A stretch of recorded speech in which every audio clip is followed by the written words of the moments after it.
بسم اللہ الرحمن الرحیم۔ السلام علیکم۔ ایک بادشاہ نے رات کو ایک عجیب و غریب خواب دیکھا کہ ایک عورت بادشاہ سے کہہ رہی تھی کہ آج آؤں یا کل لاؤں۔ بادشاہ ڈر گیا اور اس کی آنکھ کھل گئی۔ دوسرے دن دوبارہ بادشاہ کو وہی خواب آیا تو بادشاہ نے اپنی بیٹی مہر النساء سے خواب کی تعبیر پوچھی۔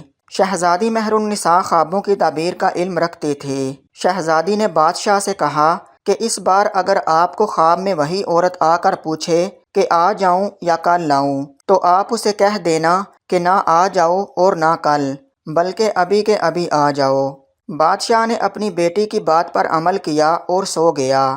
رات کو وہی عورت خواب میں آئی اور پہلے والا سوال کیا تو بادشاہ نے عورت سے کہا کہ تم ابھی کے ابھی آ جاؤ۔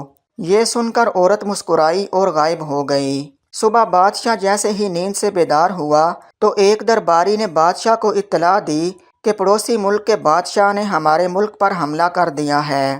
بادشاہ نے فوراً اپنی افواج کو حکم دیا کہ جنگ کے لیے تیاری کی جائے، مگر دشمن افواج نے اچانک حملہ کر دیا تھا، اس لیے ان کے حملے کا جواب دینا اتنا آسان نہ تھا اور بادشاہ کی فوج کو پسپائی اختیار کرنا پڑی۔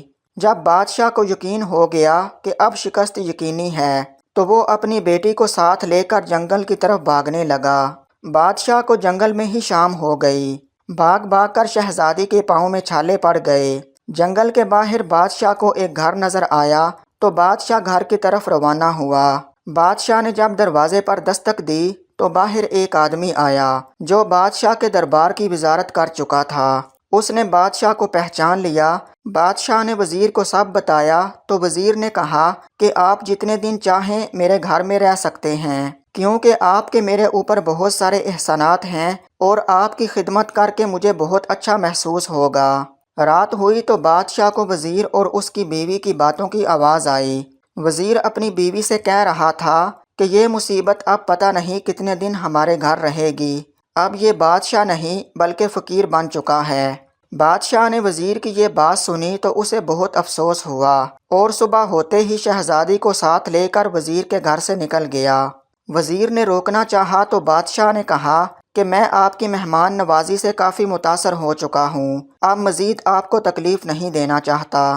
بادشاہ آگے بڑھا تو سرحد کے پار ایک چھوٹی سی ریاست میں داخل ہوا۔ اس ریاست کے نواب نے بادشاہ کو دیکھا تو بہت خوش ہوا۔ وہ نواب بادشاہ کا پرانا دوست تھا۔ جب اسے حقیقت کا پتہ چلا تو اسے بہت دکھ ہوا۔ نواب بادشاہ کو اپنے گھر لے آیا اور پہلی ہی رات نواب کی بیوی مر گئی۔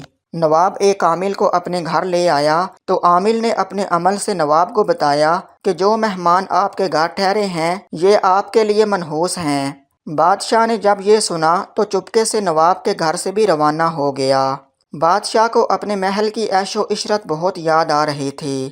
آگے جا کر بادشاہ کی نظر ایک محل پر پڑی۔ بادشاہ کو یہ جگہ کچھ جانی پہچانی سی لگی۔ اچانک بادشاہ کو یاد آیا کہ یہ تو میرے داماد کا گھر ہے جہاں بادشاہ نے اپنی بڑی بیٹی کی شادی کی تھی۔ جب بیٹی نے اپنے باپ اور بہن کو اس حالت میں دیکھا تو بہت روئی اور ان کو اندر لے گئی۔ تھکا ہارا بادشاہ جب سونے لگا تو اس کی نظر چھت پر لگے ایک سونے کے فانوس پر پڑی۔ جب اس نے غور سے دیکھا تو فانوس کو ایک دیمک نما کیڑا کھا رہا تھا۔